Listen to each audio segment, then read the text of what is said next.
Voilà, mesdames et messieurs, nous sommes là avec Gigi Mia. Gigi Mia, bonjour. Bonjour Vogel, Hugues Vogel. Toujours belle, toujours élégante, toujours égale à toi-même. Surtout, bon retour au pays une fois de plus. Merci. Alors, comment ça se passe? Mais ça se passe bien. Je suis arrivé il y a quelques jours.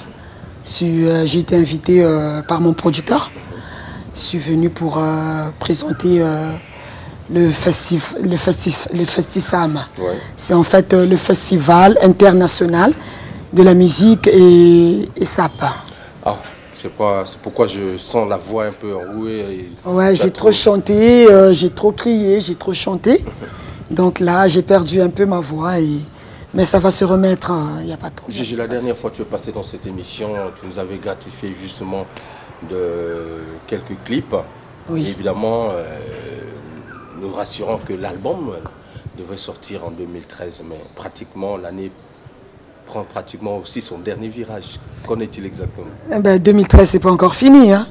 Sortir un album, c'est pas de la mer à boire. Hein. Sortir un album, il faut du temps, il faut préparer l'album, il faut répéter, il faut bosser, il faut travailler. Et déjà, moi, cet album, comme je le fais, je le fais au Havre. Et donc, je travaille un week-end sur deux, vu que je suis dans la santé. Nous, on travaille un week-end sur deux. Donc, le week-end auquel je ne travaille pas, ce sont ces week-ends que je vais en studio. Et il y a la famille aussi, il y a les enfants à s'occuper. Donc, il faut gérer tout ça. Donc, c'est le manque de disponibilité. Je ne suis pas vraiment... Donc, quand j'ai le temps, je vais en studio, mais je vais en studio une fois ou deux fois dans le mois, deux fois une fois. Et donc, il faut du temps. Du temps. Voilà. Et aujourd'hui, c'est vrai que ça prend aussi du temps. Oui, mais là, on est presque à la fin. Là c'est presque... Je suis presque à la fin. Est-ce que cette inspiration sera toujours acceptée quand elle sortira, puisque c'est le titre même de l'album, Mon Inspiration? Mais bien sûr, pourquoi pas? Je ne vois pas de raison. Aujourd'hui, il y a beaucoup aussi qui sortent des albums. Certainement, bon, ça va rester dans l'esprit des gens. L'album de Gigi Mia va sortir, mais on ne sait quand, puisqu'elle n'a pas trop de temps de s'occuper de la musique. Il y a aussi le côté sapologie qui te prend aussi assez de temps, il faut le dire. Mais non, ça n'a rien à voir.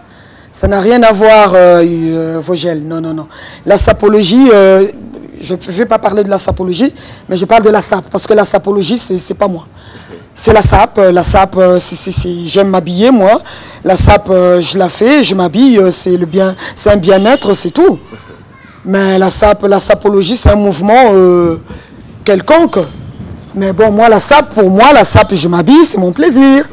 Je me fais plaisir, c'est mon bien-être. C'est vrai qu'on va peut-être parler de ce concept-là qui est sapologie, hein, qui a essayé de galvaniser toute la génération congolaise ou encore la diaspora congolaise au niveau de Paris. Mais aujourd'hui, c'est vrai que c'est un courant qui, manifestement, arrive aussi à fédérer beaucoup de jeunes. Oui. Et si vous êtes arrivé ici, c'est parce qu'il y a eu le Festival international de la sape et de la musique. Tout à fait. Et donc vous avez joué deux rôles. Deux rôles, bien sûr. La sape, c'est dans le sang, et la musique, c'est ma passion. Ok. Voilà, la sape, voilà, je me fais plaisir. Essayons un peu de parler sape, si c'est le cas. Sape, comme c'est votre passion, qu'est-ce que vous avez? Non, c'est la musique qui est ma passion. Voilà. La sape, c'est un plaisir, c'est une distraction. Tout à fait. Alors, voilà, parlons un peu pour donc moi, de la sape, là. Comme c'est votre distraction, qu'est-ce que vous avez déjà apporté d'essentiel dans cette distraction-là, qui est la sapologie? Qu'est-ce que j'ai apporté? Qu'est-ce que j'ai apporté? Il y a eu pas mal de gens qui me suivent maintenant. Est-ce que vous êtes un modèle dans la sape? Bien sûr, je suis un modèle. Je suis un modèle, moi. Ah ouais, parce qu'il y a eu beaucoup de femmes qui ont suivi mon modèle, le modèle à moi, vraiment, qui aiment s'habiller comme moi, quoi. Voilà. Donc, modèle Gigi Mia. Ah oui, bien sûr. Qu'est-ce qui fait la particularité de Gigi Mia? Je suis un top modèle. Voilà. C'est intéressant dans cette émission. Bien sûr, je suis un top modèle. Et je pense que c'est... lorsqu'on regarde dans vos images, on a l'impression que bon, vous restez seulement au niveau de la diaspora. Est-ce que les autres communautés également vous acceptent dans ce que vous faites? Ben, bien sûr. Parce que moi, je me promène un peu, je voyage un peu par-ci, par-là. Vous êtes invité dans des festivals bien de sûr, pays ben oui. pour aller représenter la SAP? Mais oui, tel que là, j'ai été invité dans mon pays natal. C'est déjà quelque chose. Ailleurs, dans un autre pays? Oui, ailleurs aussi. Vous avez oui. déjà voyagé? Non, pas être invité dans le sens... mais j'ai voyagé, je voyage personnellement. Et quand je voyage personnellement, ben, là-bas, je m'habille aussi. Donc aujourd'hui... Je me fais belle, voilà. Comme vous êtes top modèle, donc on peut dire que vous êtes numéro 1 de la SAP au niveau de la diaspora. Non, je ne suis pas le numéro 1. Il y a eu beaucoup de gens qui m'ont... En tant que femme, quoi, dans le non. Bon, je ne suis pas le numéro 1.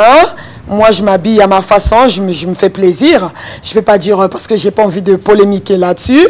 Voilà. Donc, parce que nous, entre nous, les Congolais, on ne s'aime pas. Les Congolais, ils ont trop de jalousie entre nous. Les Congolais, entre nous, il y a trop de haine. Donc, moi, je m'habille pour moi, pour mon plaisir. Je me fais plaisir, moi. Je me valorise, moi. Moi, Gigi Mia, la Madonna du Congo-Brazza. Moi, Nangwa Ngindaba soif. Donc, moi, c'est Gigi Mia, je m'habille, j'aime me faire... je me fais plaisir, voilà. Parce qu'il n'y a qu'une vie. Il n'y a qu'une vie, il n'y en a pas deux. La vie, l'homme est mortel. Donc, moi, je profite pendant ma... je profite de ma vie, quoi. Alors, Gigi, c'est très bien. Gigi, mais en faisant cela, permettez-moi, comment est-ce que les autres te considèrent, même étant, je ne parle peut-être pas de votre personnalité, en dehors, c'est vrai que vous avez dit que c'est une distraction, mais est-ce que les gens te regardent avec un bon œil? Ah, mais bien sûr, les gens qui me regardent avec un mauvais œil, c'est des jaloux, c'est des sorciers, ça c'est des gens qui ont quelque chose qui ressentent quelque chose de mauvais, de mal en eux. Parce que les gens qui sont bien, les gens qui ne se reprochent de rien, voilà, ils me regardent avec... beaucoup d'admiration. Avec beaucoup d'admiration, c'est normal. Et donc le look particulier de Gigi Mia, quoi, c'est le chapeau ou non, le chapeau, c'est vrai que le chapeau, c'est un style à moi, hein, c'est un style que j'ai depuis, voilà, depuis toute petite. Et là, ça symbolise quoi? Ben, ça symbolise, moi, quand je m'habille, j'harmonise mes couleurs. Là, j'ai mis du vert. Donc, le vert avec les chaussures. Il faut l'harmoniser un peu avec le chapeau. Parce que j'adore les chapeaux, moi. Voilà, c'est un style. Gigi Mia. Ah oui. Merci beaucoup, en tout cas, mesdames et messieurs, dans cette émission. Vous avez compris. Ça, c'est le côté artistique, du moins le côté SAP de Gigi Mia. Alors, parlons musique maintenant. Musique, il y a cet album, mesdames et messieurs, mon inspiration, l'album, on a bien écrit 2013. Oui. 2013, nous avons dit tout à l'heure que bien sûr. Nous sommes déjà au mois de septembre. Ben, c'est pas encore fini 2013. Est-ce que tu es sûr de sortir cet album? Ah, mais bien sûr. Moi, je suis déterminé, moi. Même les 24 moi, je suis une personne, je suis une personne déterminée, Vogel. Donc, moi, je ne lâche pas. Je ne lâche pas prise. Même le 31 décembre, ça peut sortir. Oui, même le 31 décembre, à minuit. Même le 20 décembre. Merci. Alors, donc, l'album, tu as encore ajouté d'autres chansons? Non. Il y a 10 chansons, il y a 10 titres, c'est toujours les mêmes.